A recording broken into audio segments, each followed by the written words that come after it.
જો હાલનું સ્નેક બનેલું છે ને તો પહેલાં તમને ઇન્ગ્રેડિયન્ટ કહી દઉં હું છે તો ચણાની દાળ, વાલની દાળ, પછી મગની દાળ બી ચાલે, ને પછી તલ ને દાણા, આ બધું તળેલું, બરાબર. એના અંદર લીલું મરચું ને પછી કાચું તેલ ને પછી મીઠું ને પછી છે ને આપણે લીંબુ બી નાખે ને પછી પેલું લફે કહે.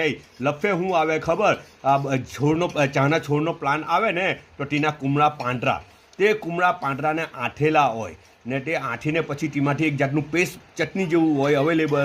તે બર્મામાં બધે માર્કેટોમાં અવેલેબલ હોય, પેકેટ તૈયાર મળે, બરાબર છે. તો તે પેકેટ આમાં ખાલી કરે અને મિક્સ કરી નાખે એટલે ફર્સ્ટ ક્લાસ સ્નેક તૈયાર થઈ ગયું. જુઓ, ચટાકેદાર ને મજા આવી જાય, માઉથ રિફ્રેશિંગ તરીકે જબરજસ્ત. એક જાતની ભેળ જ કહેવાય. આ બર્મીઝ ભેળ, અને આપણે ઇન્ડિયન ભેળ હોય ને તો આ બર્મીઝ ભેળ સમજો નહીં હવે. હા, યુસુફે બી બનાવેલી ભાઈ એક હટ હે.